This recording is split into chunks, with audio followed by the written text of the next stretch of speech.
hitting your goals is like you're delivering the bare minimum, right? Like you should be hitting goals.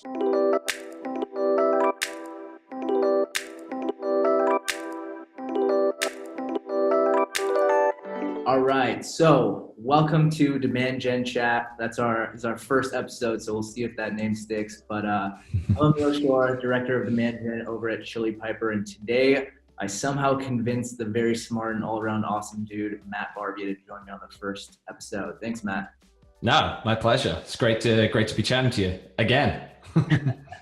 So, dude, I looked at your Twitter bio. I'm going to read it off right now.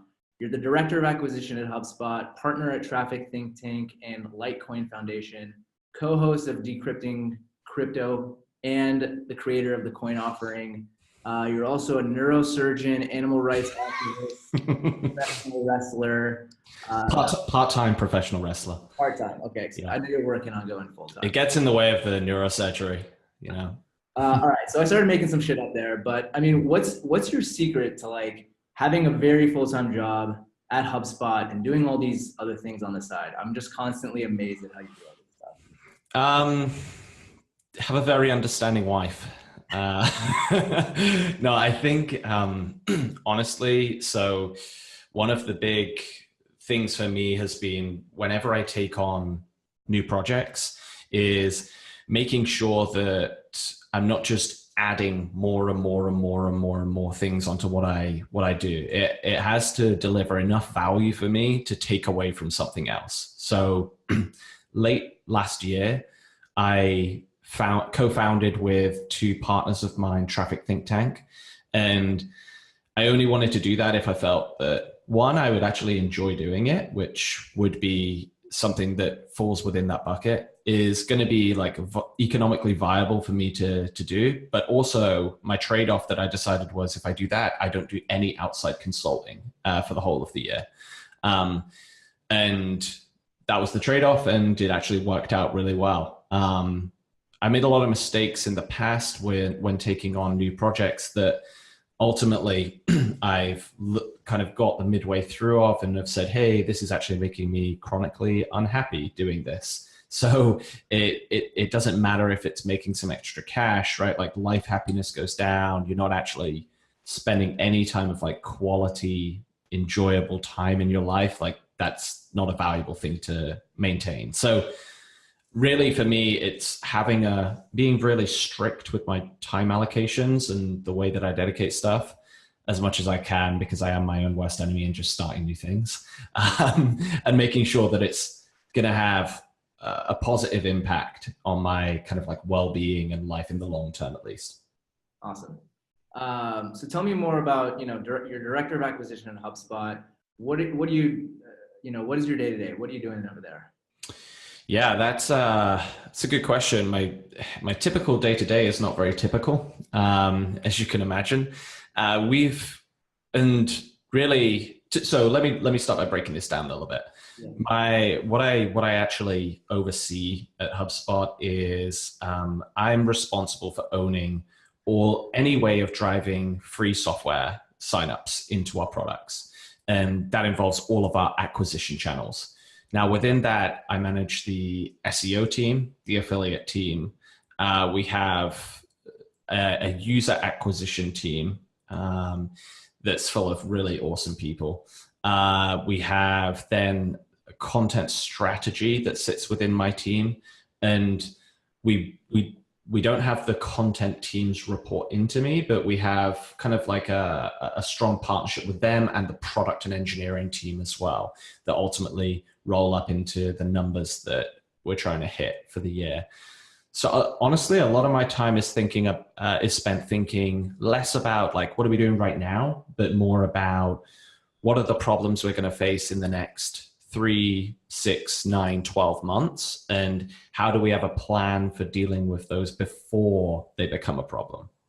Gotcha. So are you running a lot of tests these days yourself, or it's more so you're meeting with the team, strategizing, and your team is implementing a lot of this stuff? Yeah, my role really is about removing blockers and barriers to the team, and bringing in great, talented people into the team that can think in different ways than both other people in the teams and me. Am I personally running a bunch of tests myself right now? No. Other team, yes, we're running a lot of tests. I think my role here is to enable those tests to be rolled out for us to keep within some kind of guardrails and boundaries, and set up and structure the teams in ways so that they can actually be successful in some way, shape, or form, and get everyone rallied around the goals that we need to hit. Whenever you're running big tests, right, there's a lot of people that need to get buy-in to that. There's a lot of areas, especially across a company of our size now, where we're getting close to the 3,000 employee mark. When I joined, we were 700, 800 employees. So it's really, really started to hit new levels of scale. And with that come whole new challenges from a management and organizational point of view. Yeah. So how did you even get hired at HubSpot? I think I heard this story, but I'd love to hear it again from you. Yeah, it's kind of almost like a cheesy story, but like it falls nicely into the whole kind of inbound marketing side of things a number of years ago. And I run a marketing blog, and have ran a marketing blog for probably since about 2012. And I wrote a post, I think it was in 2014, and it was an article all around like the economics of acquiring Facebook likes through paid acquisition. And it was kind of something that I think I put that together when I was on a plane, and really didn't think much of it, published it, and I was like, yeah, okay, that's cool. Just wanted to get some thoughts out around it, and that was that. And about a month later, I get an email through from the then VP of content at HubSpot, Joe Chernoff, and he'd said that Brian Halligan, our CEO, had came across this article I'd written, and thought it'd be cool to chat. God knows how Brian stumbled across this random article on this blog that I'd wrote, but I was like, all right, cool, this is good. And I remember initially when I was actually getting a lot of phone calls at the time, because I was like running strategy for a big agency in the UK, and HubSpot was trying to sell me HubSpot. And I got a call through that just said blah, blah, blah from HubSpot. And I just hung up the phone at the time. And it was actually Joe Chernoff, the VP of content. So didn't kick that off to a flyer. But then after chatting to the guys, it was like, all right, this sounds quite interesting. And they flew me over to the Cambridge office in Boston, in the US.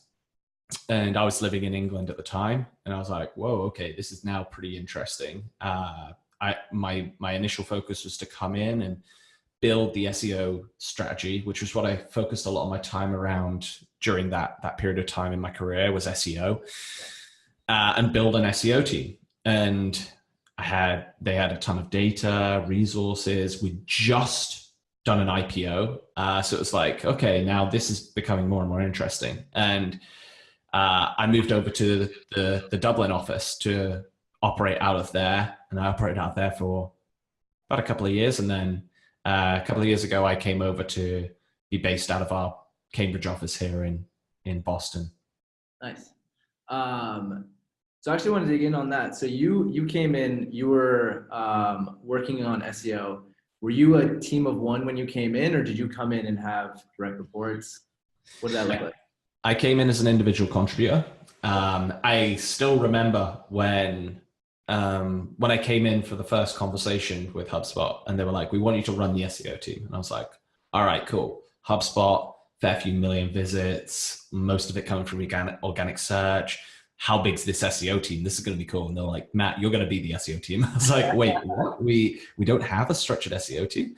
And really that was like almost a blessing at the time, because we had this content powerhouse. The content team at HubSpot are something that I have never experienced before in terms of talent and ability to produce consistently at a high level. And we'd been doing that for a while, but it honestly, and I think the content team would definitely admit this as well, there was not a whole lot of like strategy necessarily. It was kind of like a shotgun rather than a sniper, right? And the day when I kind of first came in, my first thing was like, let's go and basically do a complete deep dive analysis into everything we've ever done, find everything that we've done at scale and find these inefficiencies, and go and see if we can make some tech wins that can get us some early traction on organic search. And yeah, I mean, there was, as you can imagine, a ton of inefficiencies that we had. And within the first,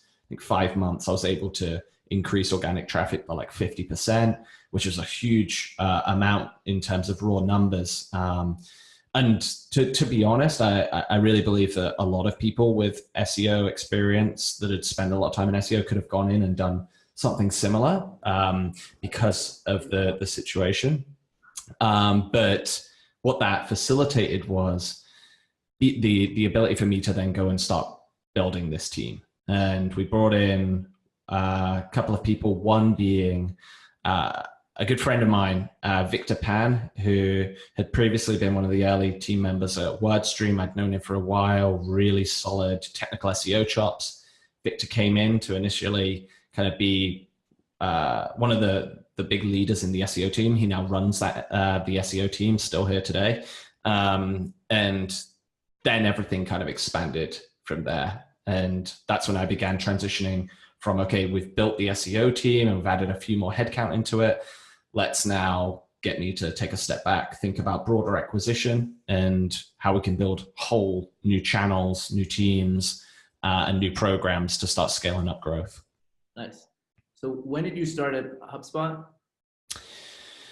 The very start of 2015, I think it was. Yeah. So coming up on like 2.5 years. Well, yeah, be coming up to 3 years now. 3.5 years. My math is obviously terrible right now. So, you've obviously progressed. We read article after article that talks about tactics and tips and like things to grow your business. And I don't feel like a lot of people talk about like how did they themselves grow within a company. Mm. What do you think has like allowed you? You came in, you obviously kicked ass, but what has allowed you to move up? Get a couple promotions. Now you're director, heading up the team. What do you think was the reason for all that? Yeah, I think a lot of people go into a job and in generally thinking about this from their career and just think, hey, if I deliver results against my core goals, I will be kind of given the next step and I'll earn more money, I'll get promotions. And the reality is that is one piece of the puzzle here. Yeah, you got to deliver results, but if you really think about this, hitting your goals is like you're delivering the bare minimum, right? Like you should be hitting goals, right? And okay, sometimes the goals aren't put in place correctly, but let's put that to one side. What will get you to where you want to be, I believe, at least in any role, is understanding the dynamic of the company that you're in and the people that you need to work with to facilitate things happening. Different roles, you need to have different attributes. For someone like myself in an acquisition-based role, you've got to really understand to as much detail as possible the trade-off between risk and reward. One of the things that I see a lot is, and these are always the types of people that you tend to lean on as being, hey, I want to hire this person, right? They'll just be super into high risk plays and they'll have like 100 different attempts, one thing hits and it's massive, right? And it's just such a huge win. And the thing that I think that I've been able to do relatively well is know when to take a risk and completely back yourself, put your neck on the line and be able to deliver, or at least show that you've been aggressive enough to deliver on what you've said you will, even if you don't necessarily hit the kind of numbers that you were hoping. But also alongside all of this is understanding how to form like relationships with the people that are going to be influential in progressing you forward. Like the most important person for a lot of people is the direct manager. Like you have a bad manager, you have a really tough time at being able to progress in a role. And this goes all the way through to like having a bad founder means it's very difficult for you to learn well in a career, because ultimately like the people that are the ones responsible for determining how successful you're being are the ones that are championing you to the next people and the other people in the organization, developing more exposure to you. So understanding that dynamic and how to navigate that. The other thing is knowing actually the path that you want to take. This is always a difficult thing for people. It's like a lot of people that are individual contributors, they're really good at like rolling out tactics. They think the only next step for them in a company is to be a people manager. And I can tell you from personal experience that 90% of people that become people managers should never be people managers, right? And unfortunately, people figure that out too late. Now, people managing is something that I really enjoy and would probably, I'd like to say I'm pretty good at, can definitely be doing more and learning more, but at the end of the day, you can't be a director and not be a half decent people manager, right? And that's something that I spent a lot of time and energy really devoting my personal learning to. And that's another piece. I think actually we first talked, me and yourself, when it was at like the Inbound conference, and this is a big part. I speak to nearly every week a new person from a different company in either a similar or a tangential position to myself to just figure out what they're doing, challenges they've had, things that are working for them, and just generally get a sense of what's happening outside of my own sphere, right? And that, I think, has been probably the biggest contributor of anything else that I've done in my entire career towards me at least seeing some kind of level of success. Nice. I remember that post you wrote on your blog about how you believe you've advanced your career. And that was one of the big takeaways for me, was like reaching out to people who were in similar roles. And that like was actually a huge catalyst for me. Thank you. I'm glad. It's something I push like my team to do. Whenever I meet with people, I always say to them, like, it's the simplest thing you can do is just drop someone a message, whether it's via email, LinkedIn, Twitter, ask if they fancy a 20-minute conversation, a coffee, whatever. I went for a coffee yesterday with someone within the e-gaming industry that's in a marketing position. I literally had zero agenda. I just wanted to hear what are they doing? What are the unique challenges that happen in that space? Because a lot of the time, these common themes, they come back to yourself and you have to figure them out. And it's better to at least be aware of things that might happen, even if they don't. Yeah. I'm going to play devil's advocate. People, maybe watching this and saying, Matt, well, you're Matthew Barby, you work at HubSpot, people know you. It's probably easy for you to get meetings with whoever you want. What would be like your recommendation for someone, maybe doesn't have a personal brand or, wants to get those going, but doesn't feel like, they have the confidence to do it? Sure. Well, the first thing I would say is that, one, I wasn't always a director of acquisition, and two, I wasn't always at HubSpot. I started out my kind of career in a 3-person marketing agency, basically operating out of a glorified shed with local restaurants as our only clients, paying us next to nothing, having no resources and no kind of brand awareness. I think I had like 5 Twitter followers, and every few weeks though, I still met up with someone. And here's my advice, right? Like you don't start the path of meeting up with people by dropping an email to Elon Musk, right? Like you start with people in a similar position to yourself. If you have just began your career as like a marketing assistant in a role, and you wanted to have a conversation with me to figure out some of the problems that you have. Look, I'm going to probably be able to deliver some problems, but I haven't been in the weeds of the things that you're doing on a day-to-day basis for quite a while. You would actually get more value in speaking to someone either on the same level or just one level slightly senior, maybe a couple of years experience into a role. They can tell you some of the things that they've learned, but more importantly, the biggest challenges they've had. What you're not looking for in these conversations is answers, right? It's just, sometimes it's incredibly difficult to even know what the questions are you need to be asking. And that's incredibly relevant within acquisition and marketing in general. But my main advice is just to find people with a similar role at a company that's kind of either completely different or at least similar size, and 9 times out of 10, those people will be like, whoa, yeah, this is really cool. You want to chat to me? Yeah, absolutely. Let's go do it. Right. And it's honestly as simple as that. And it's a snowball effect from that. Right. Right. Cool. I know we got a couple minutes left. I want to be cognizant of your time. My last question for you, the HubSpot grader, the grader. Everyone knows that it's like infamous for you guys. What is something that was also like a huge growth driver for you that maybe didn't get all the notoriety and publicity and all that? Honestly, we've had so many things over the years that have almost been like folklore in HubSpot. Like the marketing grader tool was like one of them. The thing that I would say is like, whenever we do anything, we go in with the premise that from the moment that we start working on it and it starts delivering results, it has diminishing returns from that moment.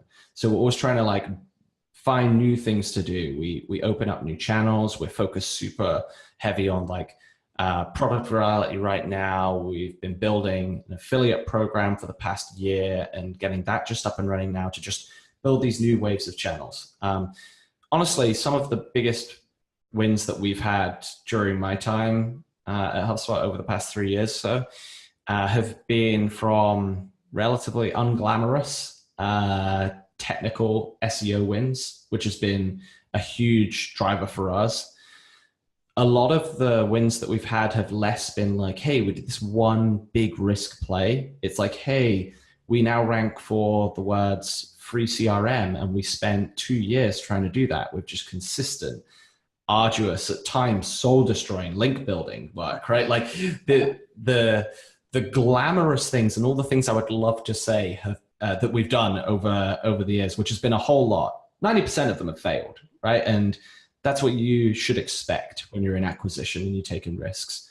But the core things that you're focused on, right, is understanding, okay, what's our biggest channel right now? And if it's organic search, do we have the ability to scale this up much further? Is there existing search demand that we're not tapping into that we could capture? If not, could we do a better job further down the funnel with conversion and dedicating some time into that?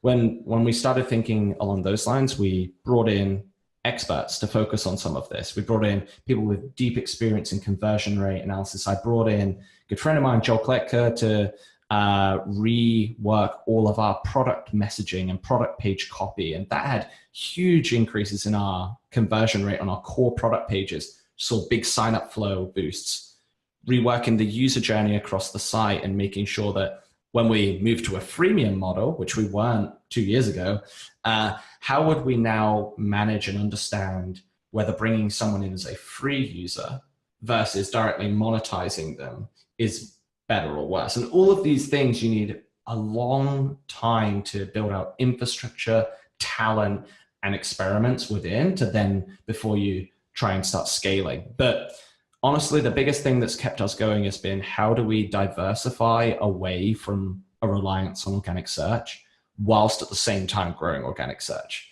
which is kind of challenging because you're trying to do one thing that's complete opposite of the other, but it ultimately stimulates growth. And the only way you do that, in my opinion, is bringing in a fresh perspective from lots of different people and have them focused on very, very minute tasks. Or if you're not a massive team, which you don't need to be to get that kind of results, you should have at least a narrow focus of things. Sometimes teams will spread themselves way too thin, trying to do all kinds of stuff. But a good marketer will be able to evaluate like where the biggest opportunity is and dedicate the large chunk of their time towards like tackling that versus going after things that are exciting, glamorous, fun, and would look really cool in a case study when you write about it, right? But that don't actually deliver the kind of results that something that's kind of the less sexy tactics might do. Right. So you're telling me it's a bunch of little things compounded over time and not these big, massive wins we write case studies on.